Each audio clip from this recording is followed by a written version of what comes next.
Soy Emilio Santiago Muiño, soy doctor en antropología social, me doctoré con una tesis sobre el caso cubano en los años 90. Ahora mismo trabajo de científico titular en el Consejo Superior de Investigaciones Científicas del CSIC, en una plaza específica de antropología climática. Y además soy activista ecosocial desde que tenía 16-17 años, miembro fundador del Instituto de Transición Rompe el Círculo, un colectivo de transición en la ciudad de Móstoles, y he trabajado también en el ámbito de la política institucional como director de medio ambiente de mi ciudad y también como asesor parlamentario en el Congreso de los Diputados y en la Asamblea de Madrid por Más Madrid, Más País. Durante el comienzo de la década de los 90, Cuba sufre una crisis económica devastadora relacionada con el colapso del campo socialista y la caída de la URSS. Pierde en apenas unos meses pues como el 80 y pico por ciento de su comercio internacional y en buena medida el petróleo del que dependía pues un metabolismo industrial moderno.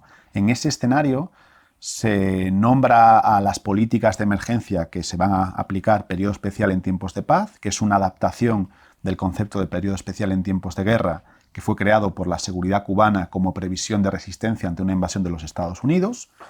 Pero dentro de ese marco, la idea de opción cero era como el escenario más extremo, el escenario en el que Cuba tendría que sobrevivir sin ningún combustible fósil.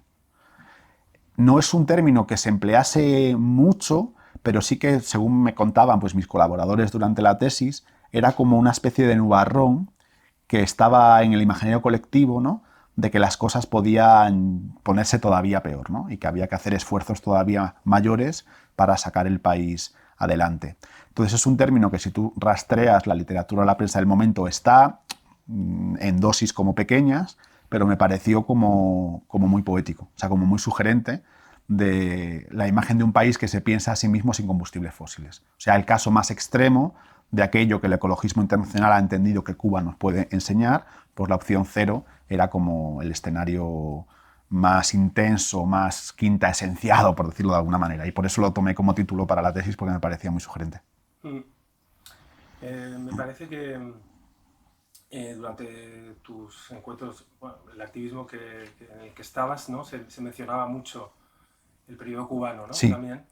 sí, claro. Nosotros, bueno, yo me entero de esto en el 2003-2004, en una charla de Pedro Prieto, que fue como un caerse como del caballo, ¿no? De repente darte cuenta de que hay un problema energético de primer orden debajo de esa vida que tú considerabas normal y que vamos hacia escenarios de futuro cuanto menos turbulentos, y en todo eso Cuba era como un rayito de luz. Entonces, desde que yo descubro esta cuestión del peak oil, me intereso en Cuba. Esto es yo muy joven, con 19, 20 años, entonces todo mi desarrollo investigador lo voy orientando hacia el objetivo de ojalá algún día pueda ir a Cuba a estudiar cómo lo hicieron, ¿no? Porque esto nos puede servir a nosotros en nuestro futuro periodo especial mundial que nos llegará de alguna manera. Y a medida que en el colectivo y la militancia en la que participaba, pues nos fuimos orientando hacia el tipo de activismo que hace el movimiento en transición y algunos otros, ¿no? Un activismo como de preparación ante un escenario de crisis ecológica fuerte. El caso cubano iba como cobrando cada vez más sustancia como ejemplo, como faro, ¿no? Como bueno, pues un laboratorio involuntario de la historia, si se quiere, donde un país había sobrevivido, que era posible adaptarse a una escasez súbita de combustibles fósiles sin que mediase, por ejemplo, una enorme mortandad masiva. Cosa que sí sucedió, por ejemplo, en Corea del Norte, en una situación más o menos parecida a la cubana de crisis energética provocada por la caída de la URSS. Y bueno, pues esta era la idea, ir a Cuba a ver cómo lo hacían los cubanos, ¿no? Que era como un meme que salía en las conversaciones, en los debates, en las asambleas. Cuando tuve la oportunidad, gracias a una beca, por cierto, para poder estudiarlo, me fui y viví en Cuba en distintos periodos unos 9 meses aproximadamente.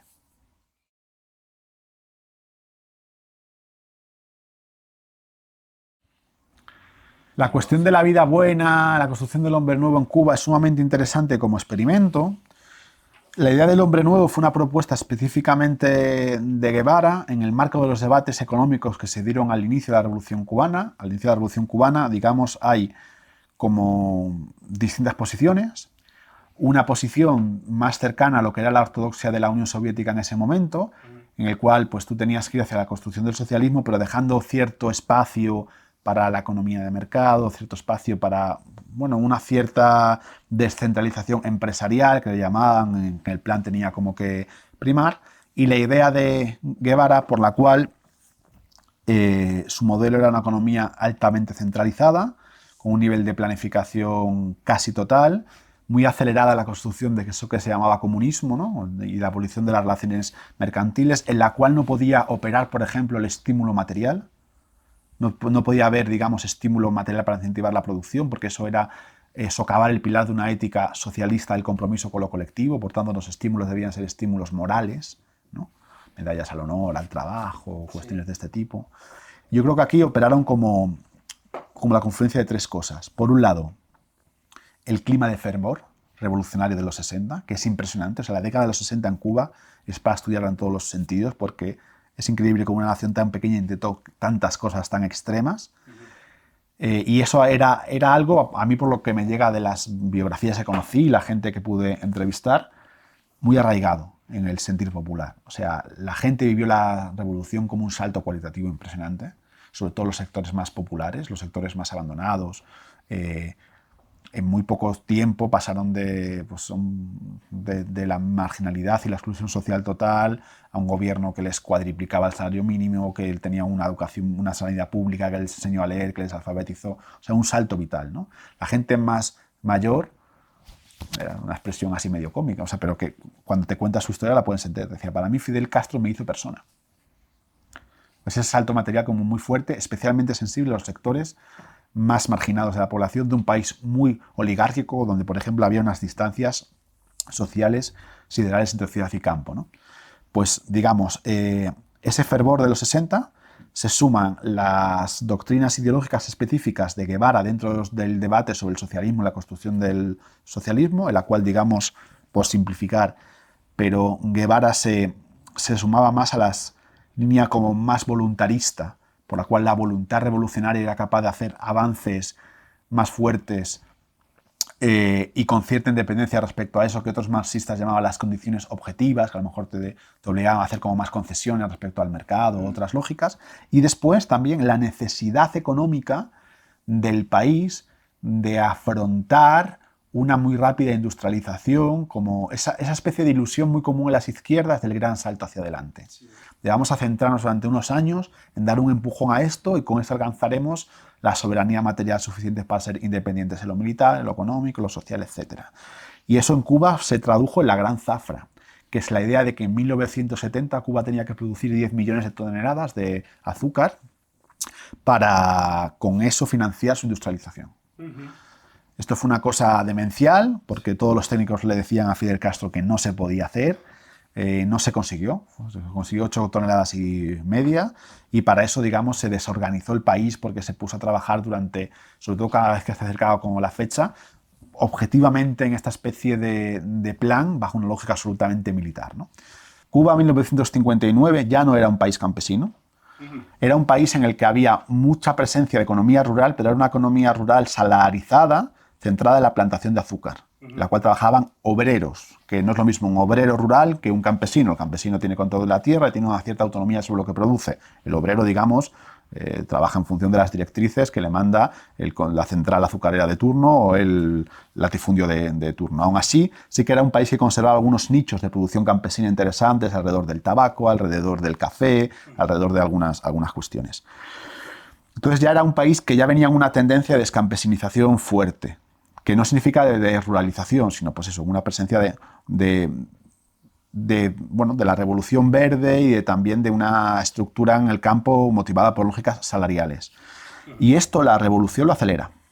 Y lo acelera desde una concepción marxista-leninista de la historia por la cual el campesinado es un lastre, que hay que respetar. Es decir, nunca se intentó hacer algo así como una colectivización forzada a lo Stalin, pero sí que se entendía que el campesino, como estaba vinculado a la propiedad de la tierra, y la propiedad era una institución que era una rémora del viejo mundo burgués que había que superar en la socialización de los medios de producción, pues el campesino necesariamente estaba condicionado a tener una visión del mundo pequeño burguesa y, por tanto, con la menor violencia social posible, lo ideal era extinguirla como clase social. Y para ello, además, esto lo ligaban con un discurso del desarrollo, ¿no? Y decían, el campesino se extinguirá porque sus hijos serán doctores. y se irán del campo porque irán a trabajar como médicos a la ciudad. Y el campo, pues tendremos una población pequeña, con un gran apoyo de maquinaria, de tecnología, que permitirá pues, la alimentación de la nación, pero sí podremos, digamos, avanzar hacia la socialización de los medios de producción. Esto es algo que en Cuba se experimenta con mucha intensidad porque fue, de hecho, en los años 80, cuando quiebra, el país en el que la propiedad de la tierra estaba más centralizado del mundo. El Estado controlaba un 80 y pico % la propiedad de la tierra. O sea, te tienes que ir a experimentos como Camboya para encontrar como experiencias similares. Y esto se inserta dentro pues, de un debate dentro del marxismo o de las problemáticas que el marxismo ha tenido para gestionar la cuestión campesina. Que esto viene desde la Revolución Rusa, ¿no? Desde los conflictos entre Bukharin por un lado, Trotsky, Stalin, la colectivización que hacías con el pequeño campesinado ruso, ¿no? Bajo este esquema un poco vulgar, pero que al final fue muy influyente, de una historia progresista en la cual hay como una especie de etapas necesarias de desarrollo y, por tanto, las relaciones de producción basadas en la pequeña propiedad de la tierra eran deudoras de un esquema capitalista que había que superar. Evidentemente, luego el marxismo es un ámbito mucho más complejo y desde dentro ha habido como discusiones y ahora son unas tesis que no acepta nadie. Pero es verdad que en el momento, sobre todo de la Guerra Fría y durante todo el siglo XX, tuvieron un enorme poder movilizador y ideológico y, por tanto, la descampesinización en Cuba, que fue muy fuerte, insisto, al final de eso, en el 89, el 82-83% de la tierra pertenecía al Estado. No se puede entender sin la onda larga del propio proceso ya, digamos, de implantación del salario en el mundo rural que ya venía de antes, con la intención explícita de construir el socialismo en Cuba, dejando a los campesinos como un fósil que había que superar. Entonces, esta idea del hombre nuevo era cómo funcionaban las tres cosas. Se alimentaba del fervor revolucionario real, de las posibilidades y, en cierto sentido, la necesidad de que culturalmente tú te transformes para construir algo como el socialismo, porque los viejos valores capitalistas iban a suponer como una rémora. Dentro de eso, Guevara apostaba por un socialismo altamente centralizado, digamos, un socialismo con un nivel casi religioso de unidad con la causa colectiva.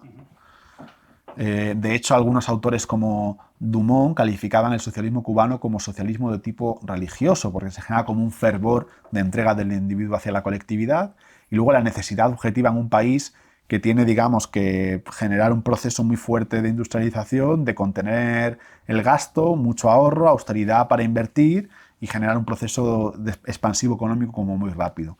Todo esto se conformó en un clima que es el intento del hombre nuevo, que tuvo también elementos como muy positivos, ¿no? Pues todo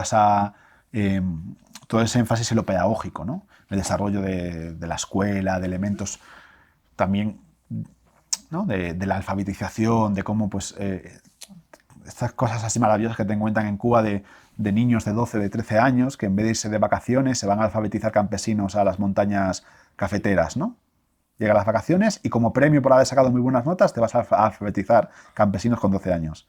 Ese tipo de clima es el clima en el que surge el concepto de hombre nuevo. Lo interesante es que después del fracaso de la Gran Zafra, que Fidel lo reconoce en la Plaza de la Revolución, no lo hemos conseguido, del país volcado a ello, yo lo que percibo es que en Cuba hay un desencanto general, con la idea del socialismo como causa histórica, con la idea de que yo tengo que subordinar toda mi vida a la construcción de esta causa.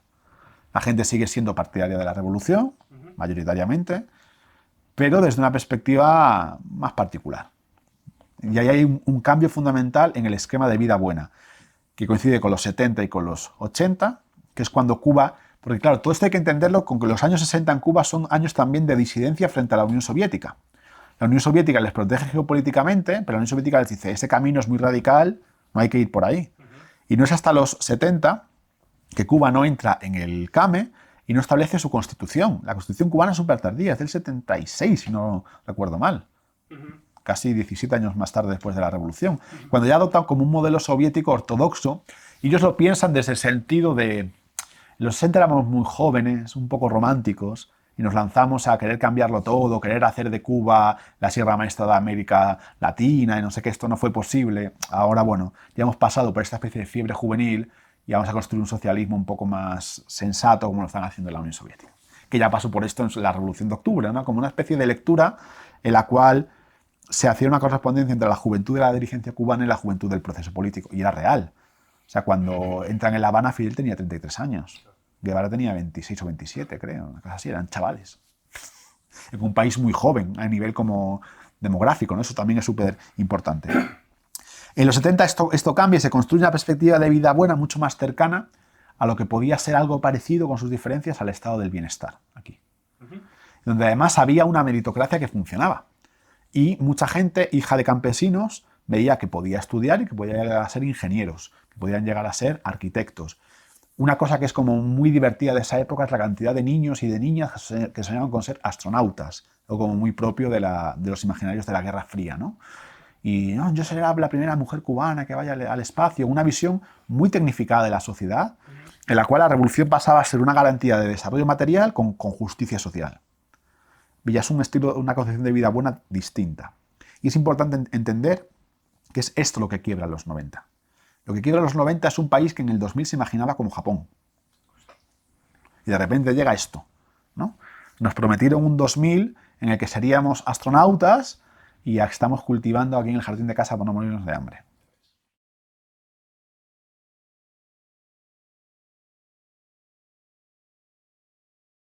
Hay una especie de terremoto cosmovisivo en los 90 que tiene muchas expresiones distintas. Una de ellas tiene que ver con el hedonismo. Esto es muy interesante, porque la cultura oficial cubana, y aquí hay yo creo incluso un corte, voy a decir étnico con mucha precaución, oficialmente la cultura revolucionaria de la élite es muy estoica, pero popularmente Cuba nunca ha sido un país muy estoico. Pero eso se ha podido mantener como en el discurso público, en el discurso oficial, ¿no? Pues esta concepción tan marcial de la vida, ¿no? Por el cual cada cierto tiempo hay campañas públicas que tú tienes que involucrar. Esto es muy singular en Cuba, desde la semiótica de los carteles públicos, ¿no? Con la propaganda del gobierno llamando hasta el hecho de que casi todo se organiza como si fuesen campañas militares. La campaña militar contra el mosquito que provoca dengue. Entonces la gente tiene que quitar el agua de las macetas para que no sé qué, pero todo se construye un discurso como muy militar que más o menos funcionó muchísimo en los 60, sí. En los 70 o 80 la gente no se lo creía mucho, pero seguía funcionando, y en los 90 esto se rompe. Por un lado surge todo un discurso más hedonista, muy vinculado con la experiencia del turismo y el hecho de que Cuba se tiene que abrir al turismo internacional como vía de recepción de remesas. Entonces toda la gente que entra en contacto con los turistas, hay toda una explosión de un discurso hedonista que es clave, y otra que es muy sintomática es la explosión de la conciencia religiosa, que también tiene un auge en los 90 como muy fuerte. Esto en un país que había hecho del ateísmo oficial un proyecto político, nunca lo consiguió. O sea, Cuba es un país con una base religiosa muy fuerte, además una religiosidad muy diversa. No solo es el catolicismo tradicional, sino también todas las, digamos, pues los sincretismos con formas de espiritualidad de origen africano, etc. Esto siempre estuvo en Cuba, pero digamos vivía como bajo radar, y en los 90 explota también, yo creo, como una expresión de desesperación social. Y a la cual, sobre todo, la cosmovisión oficial se rompe. Una cosmovisión oficial por la cual mucha gente había apostado su vida de una manera, con un compromiso que para quien no ha conocido una revolución cuesta entender. Y a mí me decían, ¿no?, muchos colaboradores e informantes en la tesis, mi mamá lo dio todo por esto. Y en los 90 estaba rota, porque dio su juventud desde una concepción muy militante, siempre al borde de lo imposible, al borde de una invasión, al borde de una guerra nuclear, hacemos la zafra de los 10 millones, construimos el socialismo, el futuro es nuestro, el futuro se quiebra. Entonces hay un elemento, una pérdida de legitimidad del discurso como socialista, ¿no?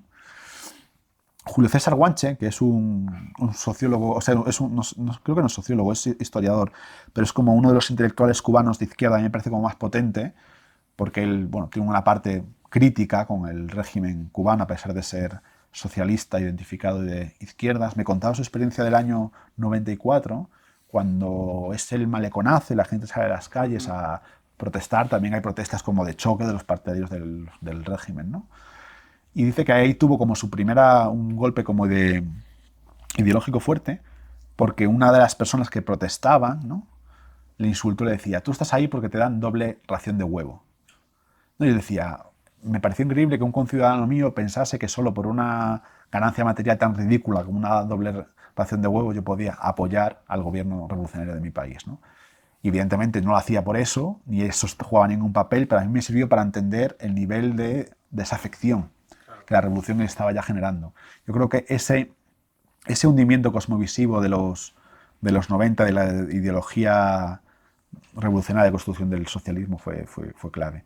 Y en todo ese magma de cosas, pues ahora llegamos a una Cuba donde igual voy a hacer una panorámica muy superficial porque si no, pues, o sea, no puedo más, ¿no? Pero o sea, yo creo que esencialmente lo que prima es una concepción de la vida buena muy homologable a la de cualquier país occidental, muy homologable en todos los sentidos, donde hay ganas de consumir, donde la sociedad de consumo tiene una disposición antropológica como muy favorable, con matices, si queremos, en las cuestiones que tienen que ver con la sanidad pública, la educación pública, algunos logros revolucionarios, pero esto, hay excepciones interesantes. Yo, por ejemplo, percibía a la gente como más mayor, relativamente ajena a los fetiches o las ilusiones de la sociedad mercantil, pero entre la gente joven es evidente que la gente quiere consumir más. Y yo es uno de los choques que me llevé como más fuertes y donde realmente vi. Y esto podemos decir que es por influencia ideológica externa, por contaminación de los yanquis, por el turismo. Sí y no, evidentemente juega un papel. Pero también, digamos, yo creo que hay una cosa más endógena, que tiene que ver con cuáles son las motivaciones fundamentales que están en el sustrato de la vida moderna. O sea, ¿para qué tenemos el tipo de vida que tenemos en las vidas modernas, ese tipo de productividad, ese tipo de cosas? Si no es para, bueno, en algún momento tener un elemento compensatorio en el consumo, ¿no? ¿No habría que cambiar también de raíz los parámetros de la producción para que quisiésemos consumir de otra manera? ¿No tendríamos que ser capaces, por ejemplo, ¿no?, de generar una estructura de tiempo libre soberano mucho más amplia para que la gente pudiese construir su sentido de vida alrededor de cosas que no fuesen consumir? Más allá de la contaminación ideológica que pueda venir o porque conozcas a un turista que tiene un iPhone, ¿no? Y en ese sentido, todas las reformas de Raúl Castro del 2008 hasta aquí, que son reformas que van dando al mercado cada vez más papel, en el fondo no están sino adaptándose al hecho consumado de que el imaginario de felicidad cubano hoy es un imaginario de felicidad equiparable al de un país de la Unión Europea, donde el centro de la vida significativa es el consumo. Con excepciones, evidentemente, pues las experiencias pioneras de agroecología, cuestiones de este tipo, pero son muy minoritarias. Al mismo tiempo que nos hablas de tener este tiempo libre, creo que has dicho, para desarrollarnos personalmente, lo que el capitalismo generalmente no deja hacer. Y al mismo tiempo tenía esta pregunta en donde hablas de ese aburrimiento como núcleo de desencanto en Cuba. Entiendo que el aburrimiento no es en el trabajo, sí, tal vez, no lo sé. Sí, o sea, un poco. Entonces, es una cosa que era muy común en discursos como juveniles, sobre todo, ¿no? O sea, y hay que entender cómo es el discurso juvenil en Cuba. Gente muy formada a nivel técnico, por ejemplo, con una educación muy alta, pero que ahora ya está como cambiando, pero en aquel entonces no tenía acceso a Internet, por ejemplo, ¿no? Entonces había como una concepción de una frustración generacional muy fuerte, y en Cuba hay una auténtica bomba generacional, diciendo, si yo soy ingeniero nuclear y no tengo ni un ordenador en casa ni acceso a Internet, sé que el mundo funciona así, sé que gente en otros países con mucha menos formación que yo puede hacer algo tan sencillo como bajarse música de Internet, ¿no? Y tengo el recuerdo muy vívido, es muy anecdótico, y no sé si vale para ejemplarizarlo todo, pero un recuerdo muy vívido de un hijo de sé que era de un alto funcionario del ejército cubano en el malecón, borracho, chillando: prefiero morirme en Estados Unidos de aburrimiento, de un disparo, que aquí muerto de asco. O sea, no, eso, prefiero morirme en Estados Unidos de un disparo que de aburrimiento aquí. Porque entendía que en Cuba no tenía estímulos para desplegar, pues, bueno, su personalidad, su desarrollo vital. Insisto, es muy anecdótico, bueno, puede ser, pero algo de eso en el clima juvenil yo sí lo percibí. No, percibí un clima de frustración generacional motivada por una percepción objetivamente cierta de unas capacidades de comprensión, un capital cultural fuerte y un entorno material que lo frustraba permanentemente. Lo frustraba en el acceso al consumo, pero yo creo que es igual de importante, lo frustraba en la posibilidad de una asociación libre para el desarrollo de tus propios planes. Que ese es el otro elemento. O sea, no es una cuestión solo de reivindicar verla en TV o tener acceso a no sé qué cosa. Es una cuestión de que, por el tipo de sistema político, la juventud cubana y cualquier actor cubano tiene enormes dificultades para su organización autónoma. Y eso también genera mucha frustración. Por ejemplo, hacer una granja agroecológica. Sí, o sea... Va a ser complicado. Sí, por ejemplo, ¿no? O sea, el tema de se permitió el trabajo por cuenta propia, se permitieron las cooperativas, pero, por ejemplo, tú no podías generar una cooperativa profesional. Ya. Eso tiene sentido desde una lógica que es el Estado no quiere que los profesionales que forman su universidad pública trabajen en la empresa privada, para eso que trabajen en las empresas públicas y, por tanto, siempre como que pone un límite. Pero claro, eso hace que, por ejemplo, pues un grupo de arquitectos no puedan desarrollar una cooperativa de arquitectos, ¿no? Y luego cuestiones de índole política. Yo colaboré mucho con colectivos de izquierda cubana, con matrices ideológicas ecologistas, anarquistas, trotskistas, y cosas tan sencillas como discutir en un parque público la nueva ley de código de trabajo en Cuba, pues tenían un peso represivo. No digo un peso de terror, pero la gente era detenida, era hostigada, y era simplemente una discusión pública de una ley en un parque. Ya. Y eso, es verdad que las minorías, eso afecta solo a las minorías como más politizadas, pero que bueno, no dejan de tener también un peso importante. Sí. Y a los desarrollos culturales, artísticos, ¿no? Parte del estallido social se alimentó por reivindicaciones artísticas contra la censura. Entonces, bueno, que tú puedes entender, que no justificar, todo ese clima en el marco es lo que te dice siempre la gente más partidaria del régimen allí, y no sin cierta razón, en una situación de hostilidad y de beligerancia externa, el bloqueo de Estados Unidos, el peligro de invasión, que hace que tengas que vivir en un síndrome defensivo permanente. Pero es que ese síndrome defensivo pudre tu sociedad. Entonces ahí hay que encontrar un equilibrio, que sé que es muy difícil, cuando has optado por una vía revolucionaria más, entre defenderte y ahogarte. Y es muy difícil, ¿eh? Extremadamente difícil. Entonces ahora mismo yo me di cuenta que en Cuba era el principal desengaño, entre comillas, que me llevé. No solo es que no ha habido un cambio de paradigma, como decía la literatura más romantizadora de la experiencia cubana, aunque sí experiencias interesantes, sino que ese cambio de paradigma estaba muy lejos en el sentido de que no había arraigado en el deseo de la población. La población se refería al periodo especial con vergüenza, como un trauma vital. Y ahora, 20 años más tarde, sus heridas todavía seguían presentes y en ningún caso la población estaba dispuesta a asumir discursos que aquí podríamos entender pues de austeridad, de sacrificio por lo ecológico. De hecho, ¿no? Era como muy común entender que el decrecimiento, voy a decir como una broma, y te lo digo a ti especialmente, ¿no? Pero me dijo alguien una vez, como de broma, el decrecimiento es una cosa de franceses. Tal cual. Sí, me lo dijo, como eso es una cosa de afrancesado, ¿sabes? Que aquí estamos jodidos y no se trata de eso, ¿sabes? Entonces, por un lado, yo creo que eso tiene que ver con la dificultad de aplicar algunas categorías que nos dejan de tener un sesgo eurocéntrico, y es normal que lo sean porque han sido producidas en países sobredesarrollados donde es más fácil tener según qué discursos.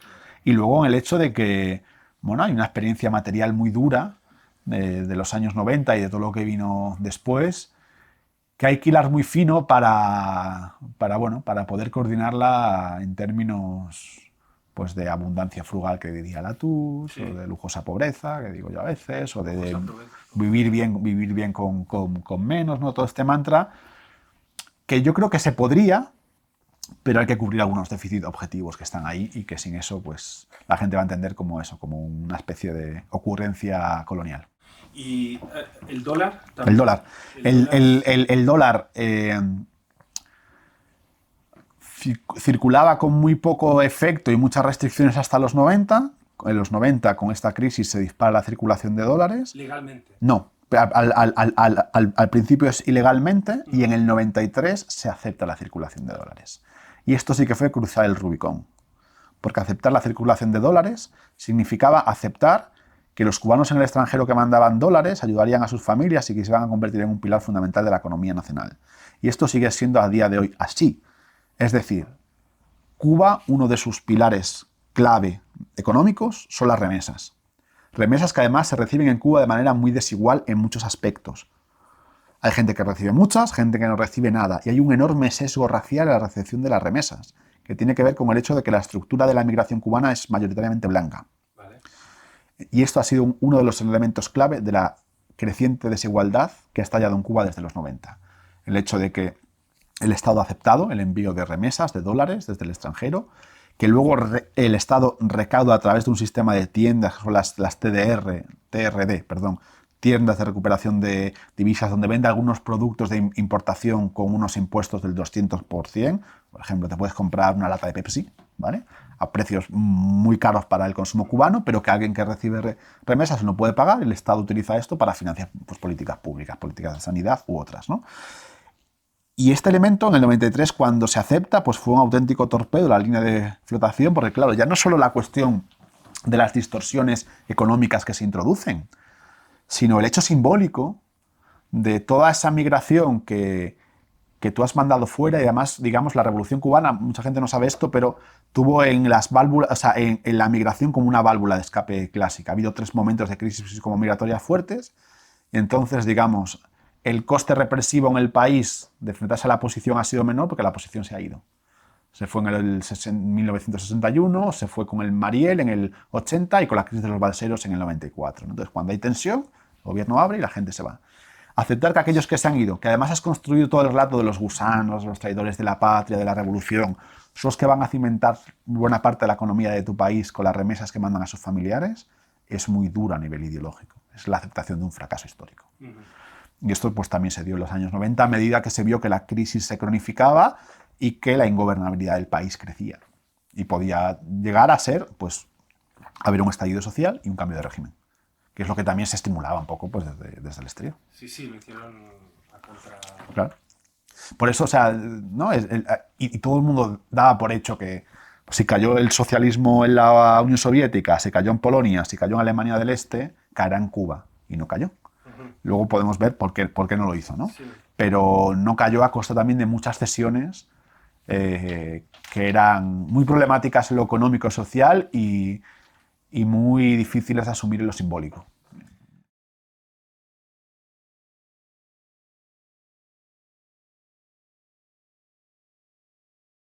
La crisis en los 90, hay como un elemento central que es el desplome de la URSS, esto que los cubanos llamaban con humor la teta soviética, porque bueno, si uno mira las tablas de comercio internacional de Cuba, es que era espectacular, el 75% de las importaciones venían de la URSS, la URSS vendía petróleo a precios subvencionados más bajos y le compraba a Cuba el azúcar y el níquel más caro que en el mercado mundial, por tanto había una transferencia de renta neta hacia Cuba, esto que se llamaba la teta soviética. En el ámbito cubano, eso entra en crisis, el bloqueo americano se recrudece en ese momento, eso también fue un factor importante, ¿no? Ellos vieron la oportunidad de estabilizar y tumbar al gobierno, entonces ley Torricelli en el 92, ley Helms-Burton en el 96, dan como un giro al bloqueo para hacerle más duro todavía la experiencia al pueblo cubano, y además el sistema ya arrastraba problemas internos.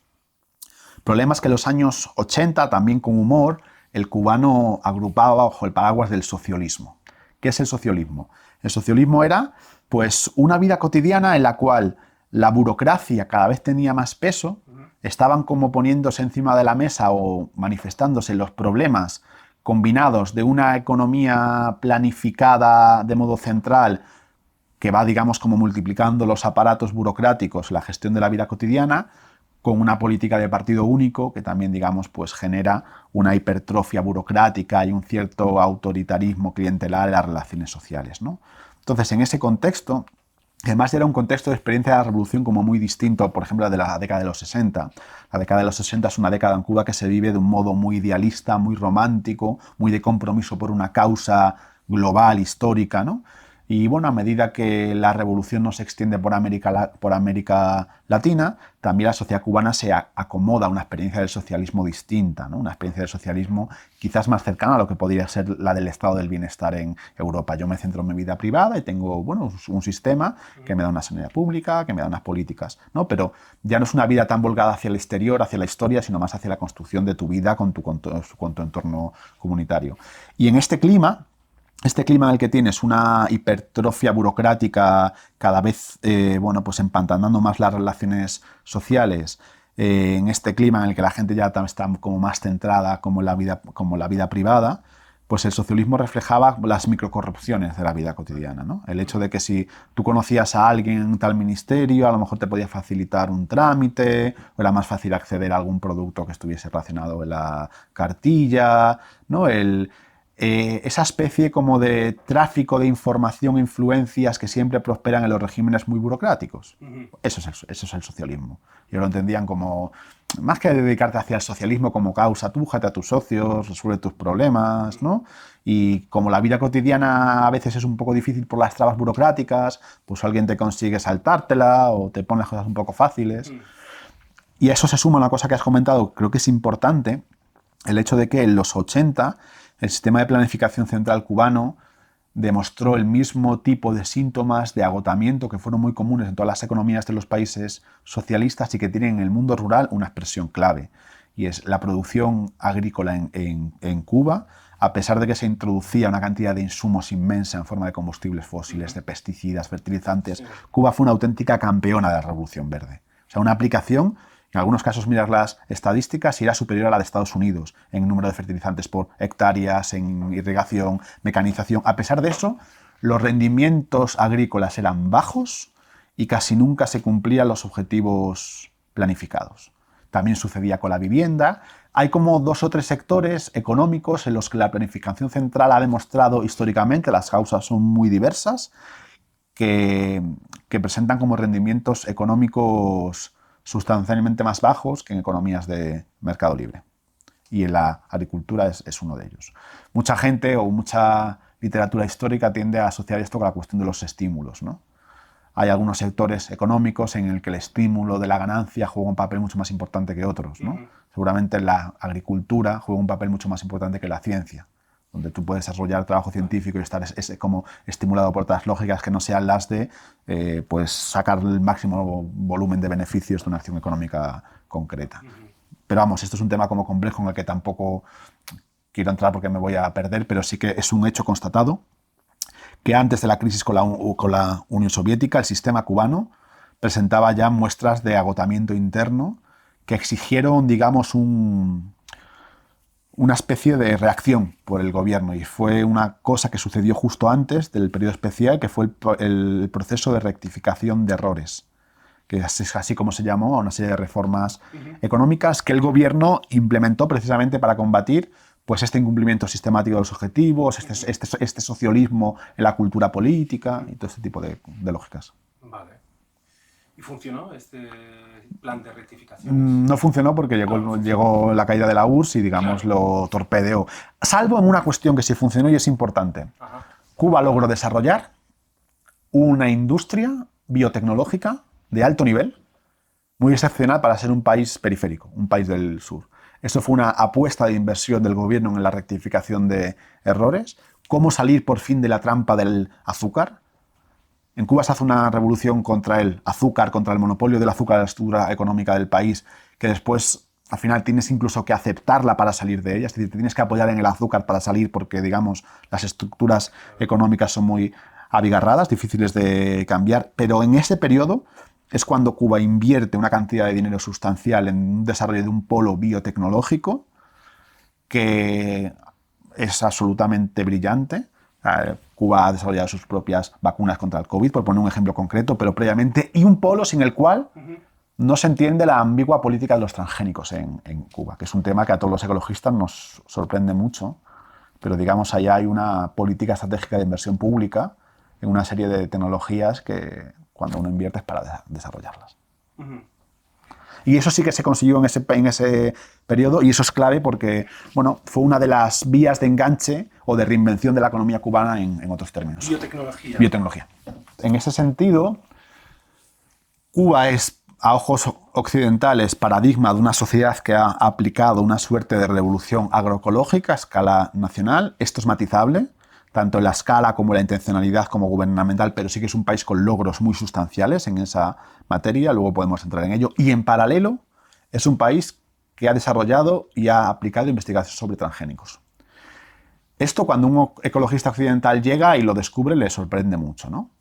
Y de hecho, en la propia Cuba ha conocido un debate muy fuerte alrededor de la cuestión de los transgénicos, promovido por los agroecólogos cubanos, por la gente que protagonizó ese cambio histórico que hizo a Cuba, pues bueno, un faro en la agroecología internacional.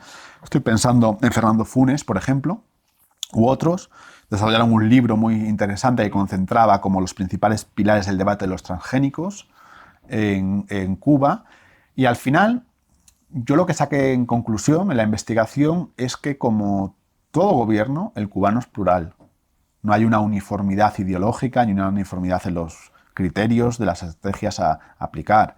Hay una diversidad y hay unas disputas políticas en función de cuáles son los costes de oportunidad a desarrollar. Entonces, desde mi punto de vista, el gobierno cubano lo que hizo fue diversificar opciones. De aquí hay que salir de cualquier forma. Agroecología, sí, transgénicos también. Como una concepción como muy pragmática, no tanto marcado por una lectura ideológica de lo que los transgénicos aportan o lo que la agroecología puede tener de cambio de paradigma, sino y ahí sí que se revela que no hubo un cambio de paradigma, que lo que hubo fue políticas de supervivencia, en un contexto crítico. Y algunas, digamos, son muy ilustrativas de lo que una sociedad sostenible puede llegar a ser, pero no se hicieron con esa motivación, se hicieron para sobrevivir. De hecho, y esto sí que es muy interesante, al menos hasta el año 2015-16, que es cuando yo seguí la realidad cubana como muy fuerte, si uno se iba a la financiación, yo creo que cuando quieres entender las lógicas de un Estado hay que ir a mirar sus presupuestos, la mayoría de los proyectos agroecológicos estaban financiados por cooperación internacional. Y el grueso de las investigaciones en transgénicos tenían financiación pública. Entonces, yo creo que de alguna manera esto revela esa disputa interna por el control de las estrategias, donde estaba el peso sustancial, ¿no?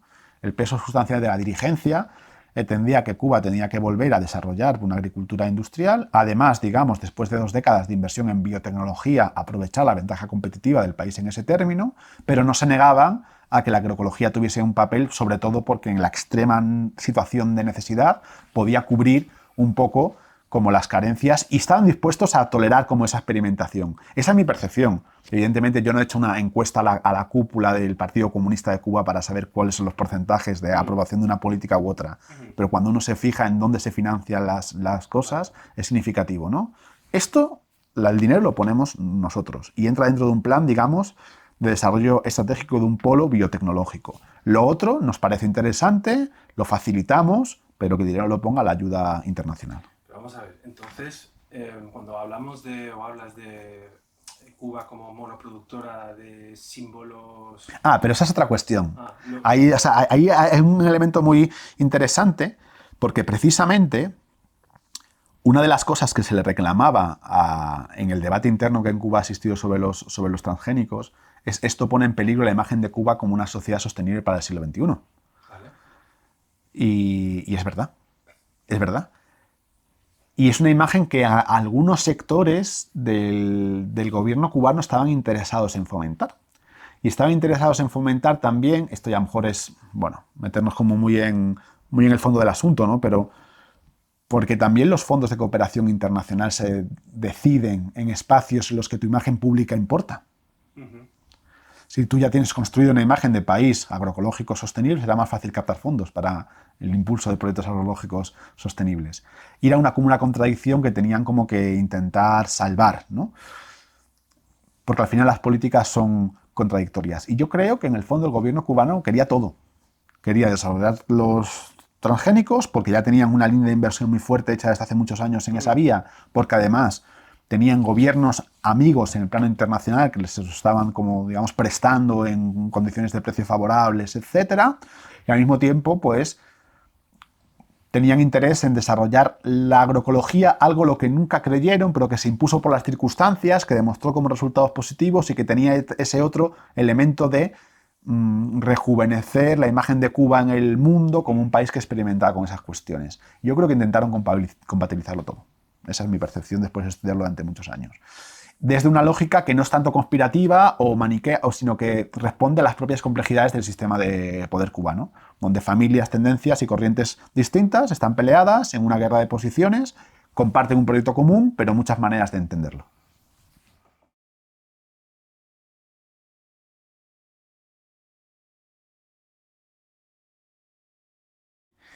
El corte fue como muy súbito, ¿no? En apenas seis meses Cuba pierde buena parte de su esquema de inserción comercial internacional que dependía fundamentalmente de la URSS casi todo, pero del conjunto del CAME, de los países de la órbita socialista. El CAME es el Consejo, el Consejo Económico de Ayuda Mutua. Este era un sistema de comercio internacional establecido en los países del socialismo real para facilitar un intercambio bajo lógicas que no eran estrictamente de mercado, sino también había lógicas políticas. Es decir, dentro del ámbito del CAME, por ejemplo, la URSS hasta el 85 más o menos se caracterizaba por vender energía a precios subvencionados.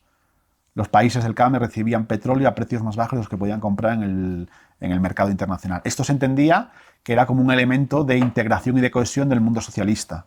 De un modo muy parecido a cómo funcionan, parecido, ¿no?, con salvedades, pero la gente lo puede entender como comparativamente, los fondos de cohesión de la UE, ¿no? Cuando la Unión Europea establece fondos de cohesión y te sirve para hacer una autopista en Portugal con impuestos de los daneses. Una transferencia de renta dentro de un esquema de generar un marco económico como compartido.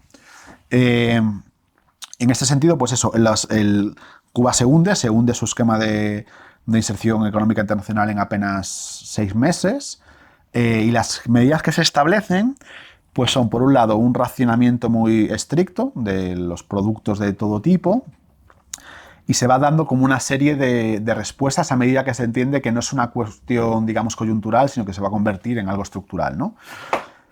Estas van yendo hacia cuestiones como racionamiento también del consumo de energía, que se derivó en apagones calculados, pero que después, a medida que se fue agravando la crisis, ya digamos que se desbordaban, ¿no? Apagones que llegaron a ser de hasta 16 horas diarias, 16 y 20 horas diarias. Fue muy famoso, por ejemplo, el hecho de que la compra masiva de bicicletas chinas, la bicicleta se convirtió en un icono del periodo especial cubano, ¿no? Frente a esa imagen como de postal hay que decir que lo que se compró fue 1 millón de bicicletas chinas en una población de 10 millones. El uso de las bicicletas fue un pequeño privilegio. Pero después hubo otras políticas interesantes como la obligatoriedad de compartir transporte. Incluso un coche que movía a un ministro tenía que parar en los puntos de autostop y coger gente para moverla. O sea, hubo como un intento de amortiguar el golpe de una manera, esto yo creo que hay que reconocerlo así, objetivamente justa. Y esto fue un elemento clave. Sí. Toda la política económica cubana de shock, digamos, interno, que tuvo efectos muy, muy duros en la vida cotidiana, un proceso hiperinflacionario salvaje, por ejemplo, la circulación del dólar. O sea, realmente todo el proyecto económico cubano se desmoronó en esos meses, pero el precepto que se siguió fue que, frente a las terapias de choque neoliberales que habían sido comunes en la década de los 80 con la crisis de deuda, en Cuba el golpe se tenía que repartir de manera justa, equitativa, y por tanto había que no tocar 3 pilares básicos: sanidad, educación y defensa. Sanidad y educación como logros fundamentales del proceso revolucionario cubano, defensa como garantía de preservación de la soberanía internacional en un contexto en el que se podía ver claro que podía haber una invasión o una interferencia política que pusiese fin al proceso revolucionario. Entonces, toda la política económica en Cuba en los años 90 es un diseño de un esquema de inserción internacional que en el proceso de transición que iba a ser duro, pues se palió con estas medidas y que debía ir encaminado a preservar, digamos, esas conquistas del socialismo. Ya no era tanto construir el socialismo, que era la retórica de los años 80, como preservar las conquistas. Preservar las conquistas. Y después, en lo ecológico, más allá del tema del transporte, más allá del tema de los apagones, más allá de las cuestiones que tenían que ver con el racionamiento de la vida material, objetual en general, fue importante toda una serie de políticas que se impulsaron en el mundo agrario, en el mundo rural, para dar de comer al país. Que eso, digamos, es un abanico de políticas muy amplios que incluye muchísimas cosas, ¿no? Si queréis podemos profundizar en ellas. Fue como el pilar de mi investigación, pero o sea, no se puede entender eso sin tener en cuenta que también hubo pues, políticas de transporte, políticas de la cultura material, políticas que tenían que ver con el ahorro de la producción de energía eléctrica, etc. Y respecto al mundo, o sea, la producción de comida en Cuba, se abren como distintas líneas de reformas muy interesantes. Una tiene que ver con una sustitución tecnológica y a favor del desarrollo de fórmulas de producción de alimentos más sostenibles en general. Y eso incluye desde el tratamiento ecológico de los suelos, al control biológico de plagas, al retorno de la atracción animal, cosas que podíamos englobar en un paquete como agroecología técnica, si quieres, ¿no? El desarrollo en el mundo rural cubano de una sustitución de insumos. Los insumos tanto químicos como energéticos de la agricultura industrial ya no estaban, había que hacer agricultura de otra fórmula. Ahí hay toda una vía. Una segunda vía tiene que ver, al principio, en los 90, no es tanto la recampesinización, sino la cooperativización del campo cubano.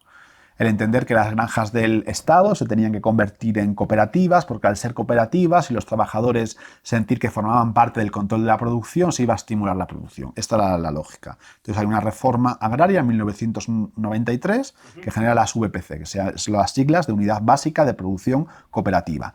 Y otra línea, que fue, digamos, el verdadero Rubicón. O sea, tenemos la línea, digamos, más técnica, la línea de la organización social, de cómo se organizaba, y una tercera línea fundamental que tuvo que ver con la apertura del mercado libre agropecuario en el 94. Esto solo se produce después de los disturbios del Maleconazo en el 94, que es el primer momento de contestación popular que conoce la Revolución Cubana desde 1959, en el que verdaderamente la Revolución Cubana siente peligrar el orden político, y entonces cruza una línea roja que es permitir que no toda, pero una parte de la producción campesina se pueda vender a precios libres. Porque hasta ese momento la producción, el campesino la negociaba con el Estado, el sistema de acopio, el Estado ponía precios fijos, el campesino tenía que producir con precios fijos, que después eran los que alimentaban el sistema de distribución de comida por libreta que ha caracterizado el sistema agroalimentario cubano.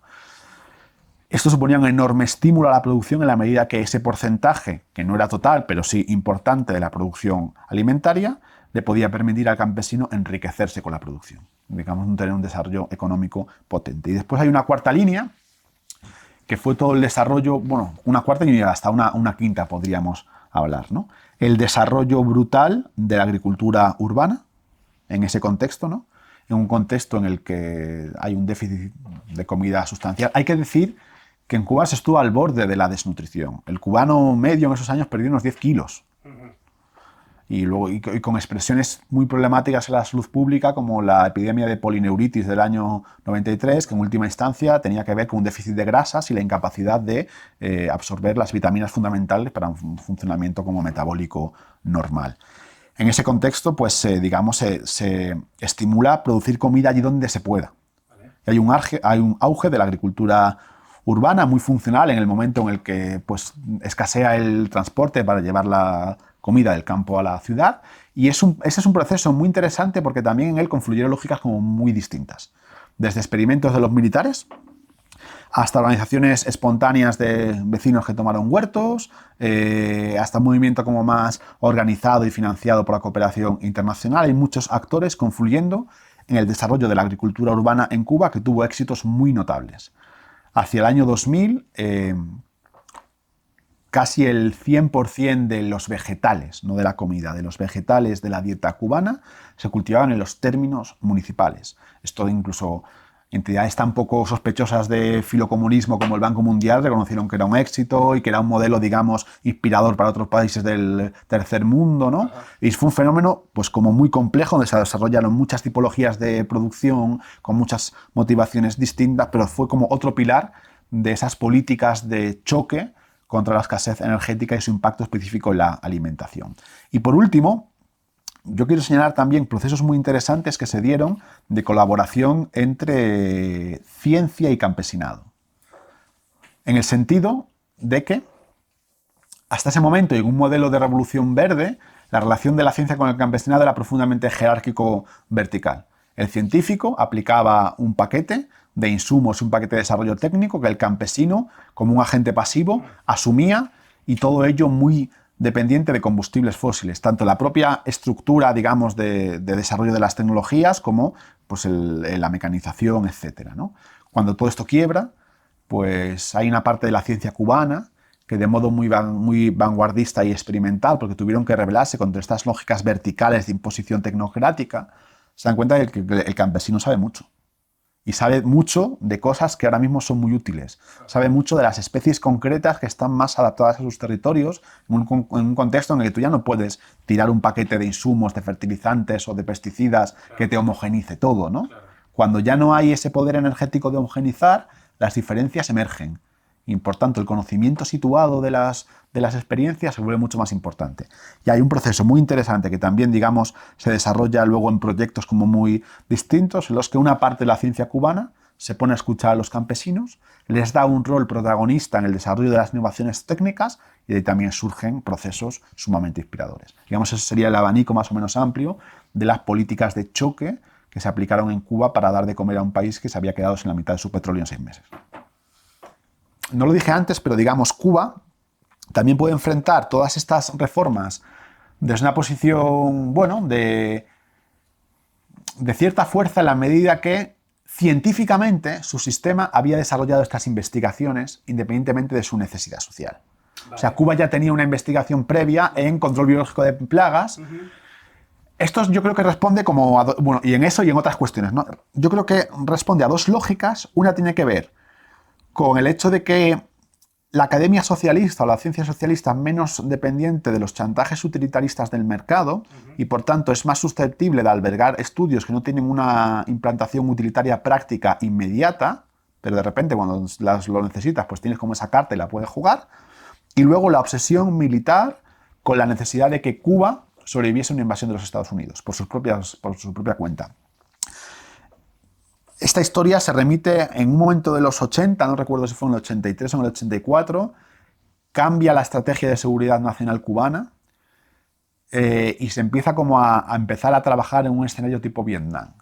Es posible que haya una invasión, es posible que por el contexto geopolítico de la crisis que vive la Unión Soviética en este momento no nos pueda socorrer y por tanto tendremos que sobrevivir a una invasión por nuestros propios medios, como hizo el pueblo vietnamita en su momento. Y a partir de ahí se desarrollaron toda una serie de líneas de investigación que fueron claves en los años 90 en Cuba. Esta es una, pero los propios experimentos de agricultura urbana de los militares que después influyeron notablemente en el movimiento de agricultura urbana en Cuba también vienen de aquí, de esta concepción de la guerra del pueblo por el pueblo, de la necesidad de sobrevivir a una invasión, un aislamiento total, o también, que fue clave, el hecho de que con vistas a esta posible invasión el ejército cubano tenía almacenados en escondites mucha comida y mucho combustible. O sea que el enfrentamiento a la escasez fue también, digamos, suavizado por el hecho de que se pusieron en circulación todos estos, bueno, reservas. Sí, estas reservas estratégicas pensadas para una guerra.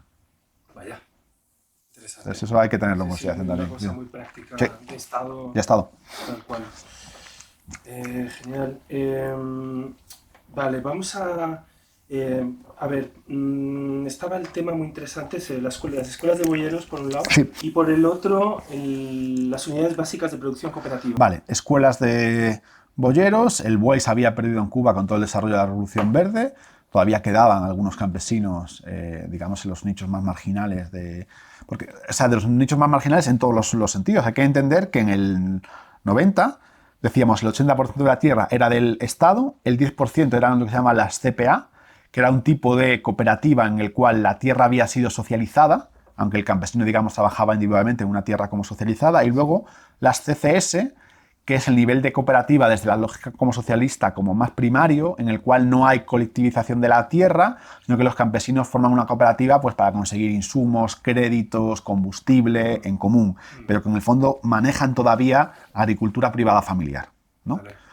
Entonces, es un país en el que el campesinado es solo el 10% de la superficie del mundo rural.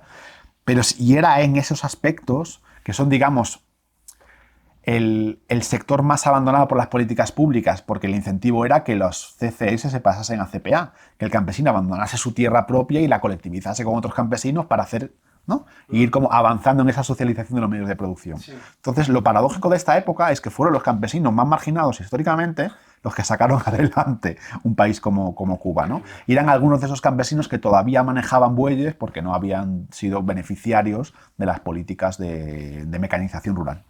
Entonces, el Estado lo que hace es crear escuelas para coger todo ese conocimiento y, digamos, extenderlo, difundirlo entre otros agentes rurales. El problema de esto es que no fue sistemático. Es decir, esto sí que se entendió como una cuestión coyuntural, había que pasar la crisis de los 90, pero en ningún momento, digamos, la dirigencia cubana no entendía que había una crisis energética en el horizonte de unas décadas y que esto era un anticipo. Sí. Entonces, en cuanto consiguieron reenganchar a Cuba con el petróleo, que fue en el año 2000, con la victoria de Chávez, Claro. pues todo esto, o sea, en concreto esto se deja de apoyar sistemáticamente. Lo que no quita, que, digamos, que no hubiese campesinos que lo utilizasen, pero ya no con una política pública de apoyo por detrás como en los años 90. Es interesante también por calcular qué nivel de impacto tuvo esta reconversión agroecológica en el mundo cubano, en el mundo rural cubano, y solo por centrarnos en el sector campesino, sin centrarnos ni las VPC ni las granjas estatales. Cuando uno mira las estadísticas de uso de algunas técnicas agroecológicas concretas, encuentra diferencias como muy notables. El buey lo utilizó todo el mundo, porque no había tractores. Entonces dice, el 91% de fincas campesinas utilizaron bueyes. Sin embargo, el manejo ecológico del suelo, que ya es una técnica que exige como un compromiso y un cambio de mentalidad y de paradigma, Sí. entre un 30 y un 40% del campesinado. Y ahí como que puedes también llegar a percibir cuál fue el impacto real de este cambio tecnológico, ¿no? Para lo que no había más remedio, todo el mundo usaba técnicas, digamos, agroecológicas. Para aquello que implicaba, pues, un cambio en tu modo de entender la relación con la tierra, fue más minoritario. Importante, 30-40% de gente. Sí, de agroecología en los Cuidado de los suelos. Cuidado de los suelos, rotación de los cultivos, asociaciones, como un diseño más intencional basado en un cambio de paradigma. Sin embargo, los bueyes los utilizaba todo el mundo porque ya no había tractores ni había combustible. Claro, vale. Y en ese movimiento, las unidades básicas de producción cooperativa. Y hay una cosa, perdón, Sí. antes. Pero cuando estuviste tú, ¿habían escuelas de boyeros o ya no habían? Porque volvía a haber un poco de petróleo, para decirlo así, burdamente. No puedo negar que las hubiese, lo que sí que te puedo decir es que los agroecólogos cubanos se quejaban del abandono institucional de esa política. Fernando Funes me decía que había tenido una reunión en la sede del Minagri y decía, ahora que vuelve a haber problemas en Venezuela, os preocupáis por los boyeros y los habéis dejado abandonados durante 15 años. Sí, ¿no? Claro, o sea que no te puedo decir que no las hubiese o que estuviesen cerradas, pero que no tenía un apoyo público y que buena parte de la agroecología se quejaba de esta falta de visión sistémica de los cambios, ¿no? Hay un problema con el petróleo de la URSS, pues tiramos la agroecología hasta que venga la nueva URSS, que se llama Venezuela, y así sucesivamente. Vale, gracias. Nada. Esto de la puntualización. Y entonces, sí, estas unidades básicas de producción cooperativa... Fueron un fracaso. Fueron un fracaso, vale. Esencialmente, y de ese fracaso surge la cuarta reforma agraria cubana en el 2008. Fue un fracaso por lo siguiente.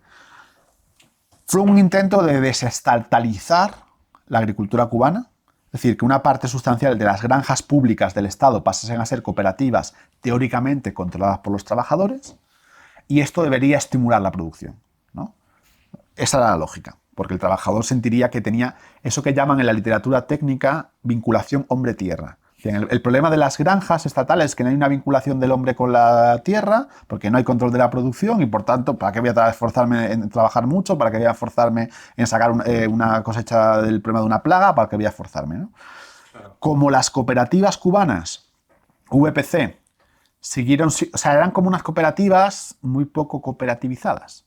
Seguían manteniendo muchos lastres de granja estatal clásica, en el sentido de el grueso de producción de las VPC se tenía que vender al Estado, no al mercado libre.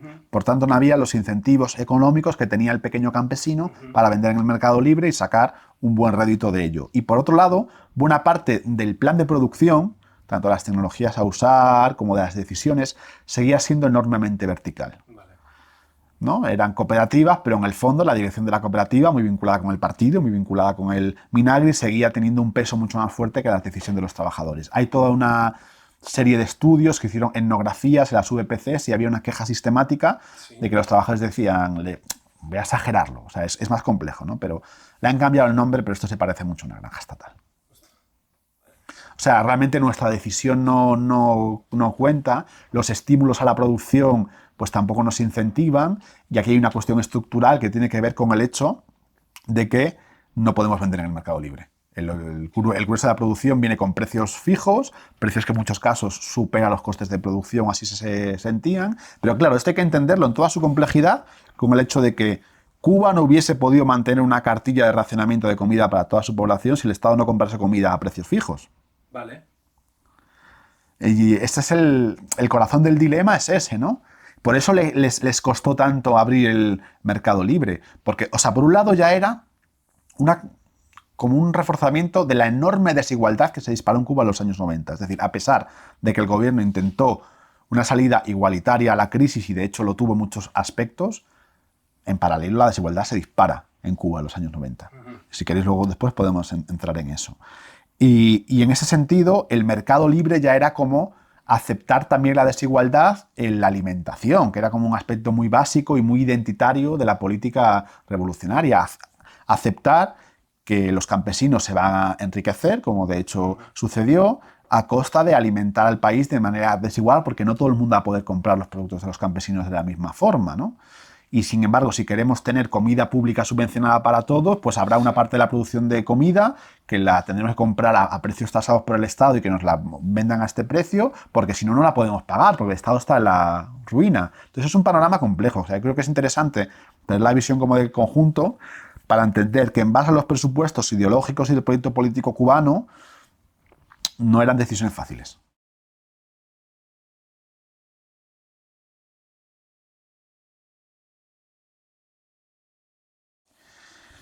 En general, en Cuba, en los años 90, pues surge toda una nueva articulación entre la ciencia y el campesinado del país.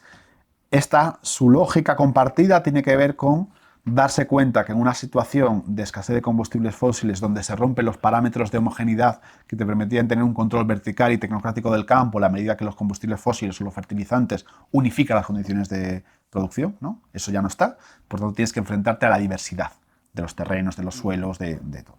Y en ese sentido se dan cuenta de que el poco y marginal campesinado cubano que queda conserva conocimientos que son enormemente útiles.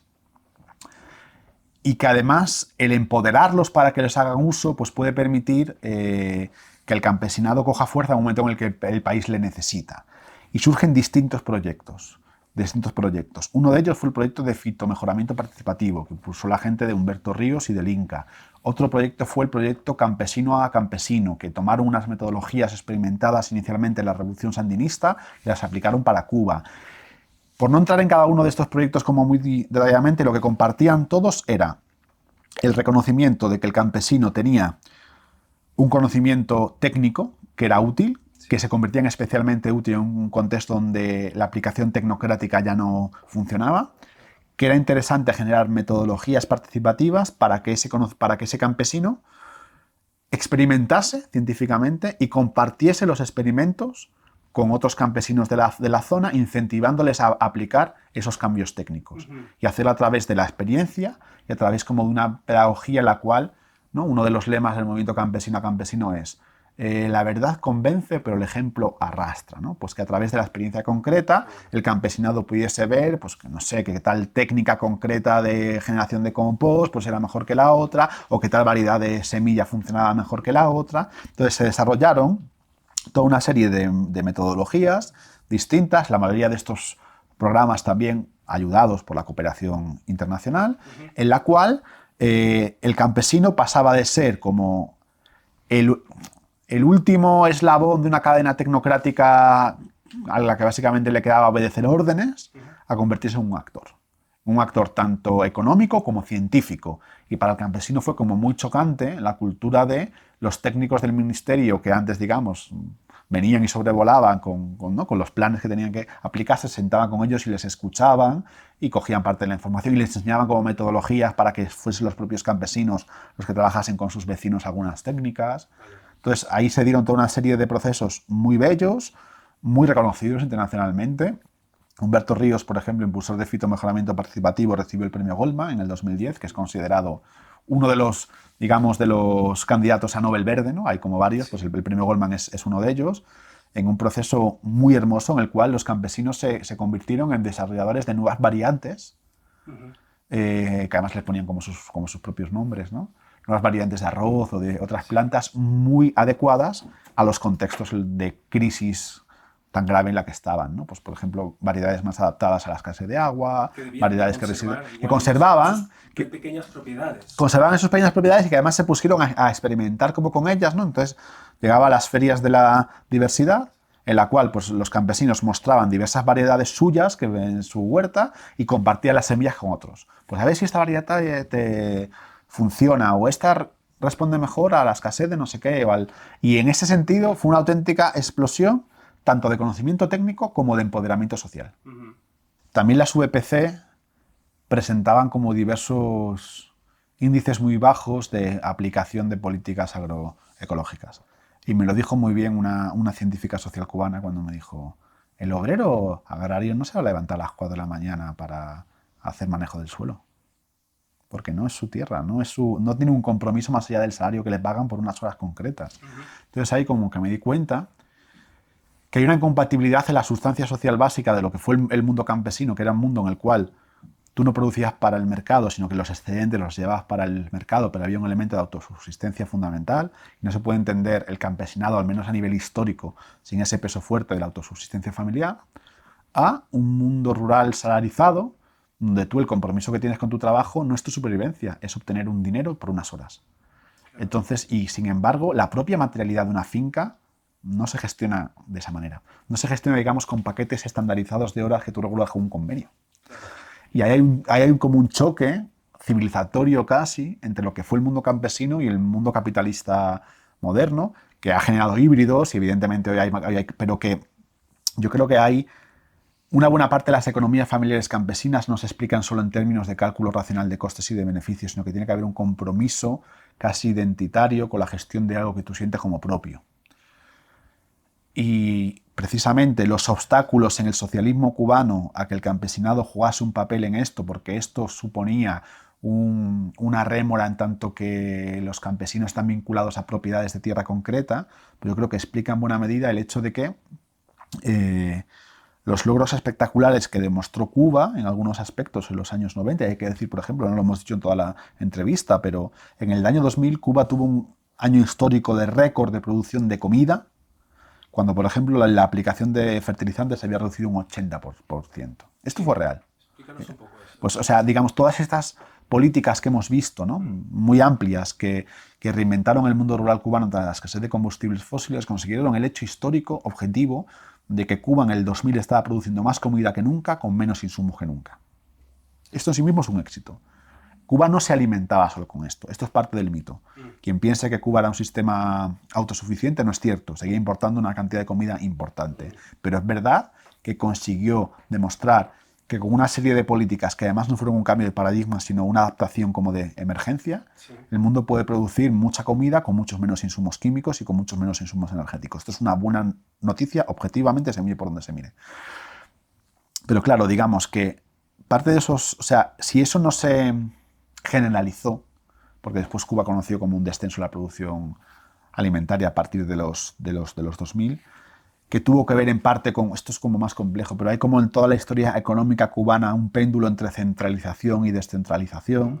El Estado controla, se da cuenta de que el control es ineficaz y abre, pero entonces se da cuenta de que eso genera desigualdad y vuelve a intentar controlar. Hay toda una sucesión de épocas históricas así.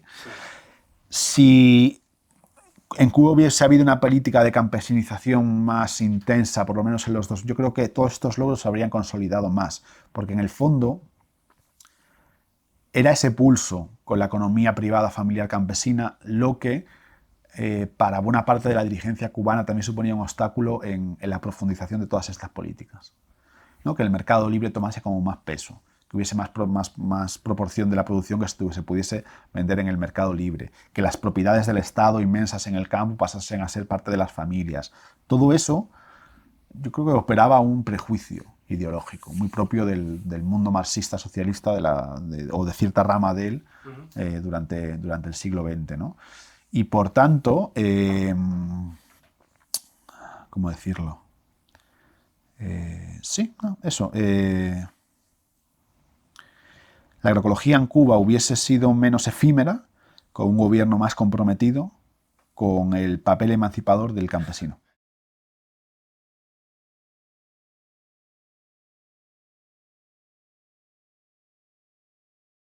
Eso es impresionante.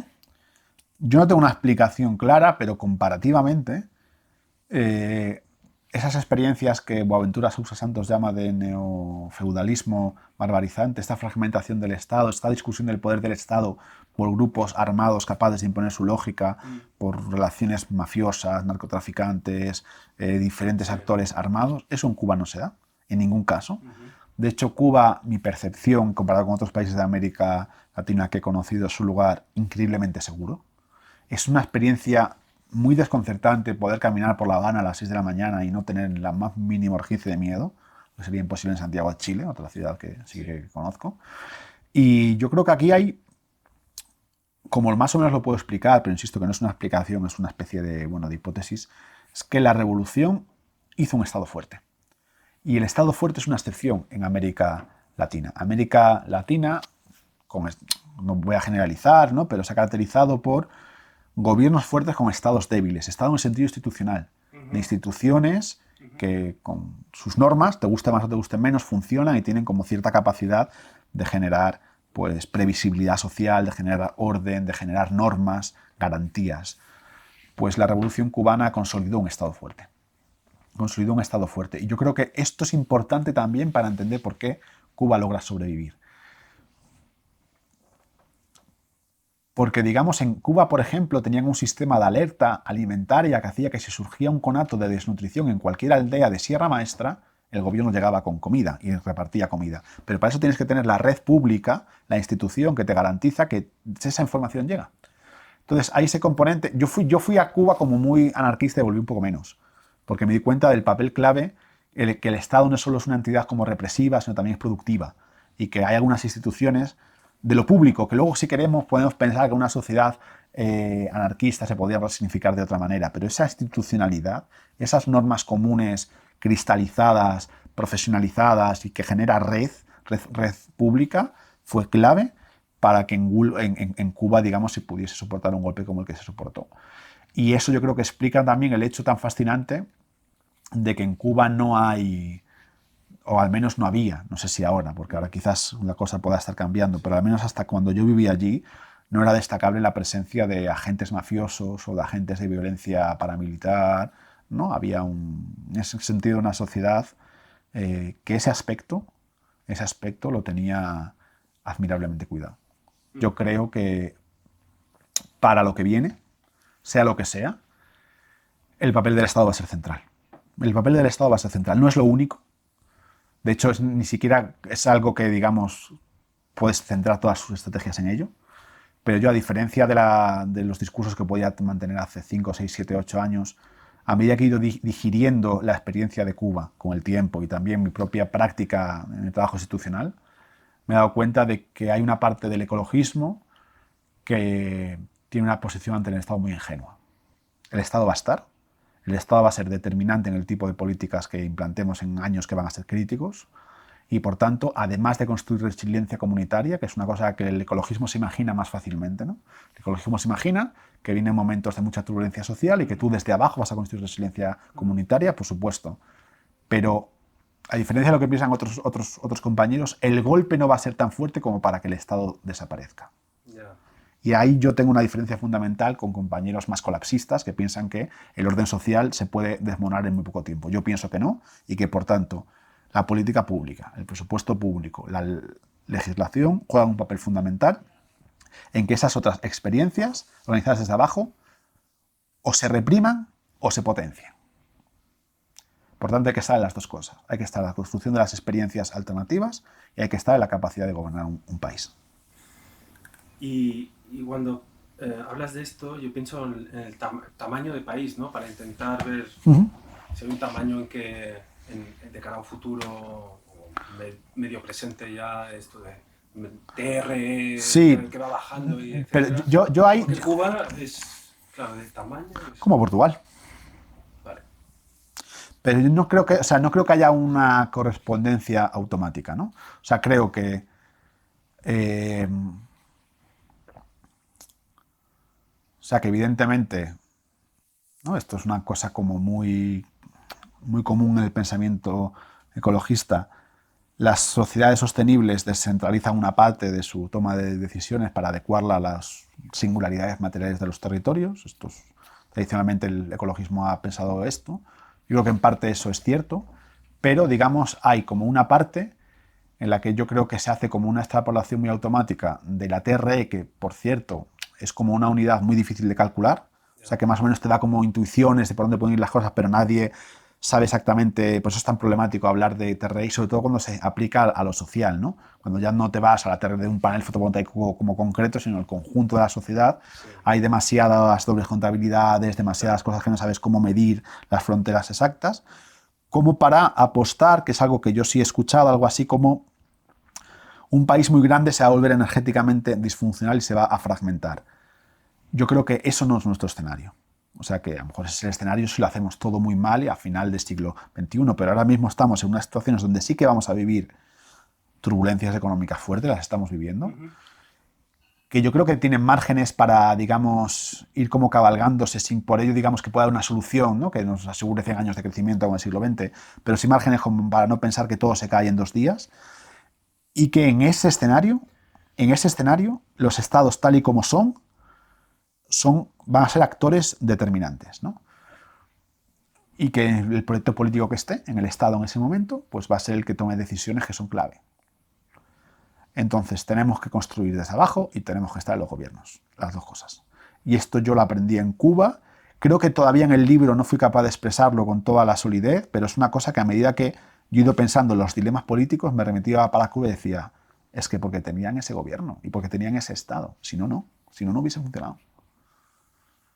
Y ahí, digamos, creo que también mi investigación rompe un poco con la lectura más libertaria que ha habido del proceso del periodo especial en Cuba. Vale. Muchas gracias. A vosotros.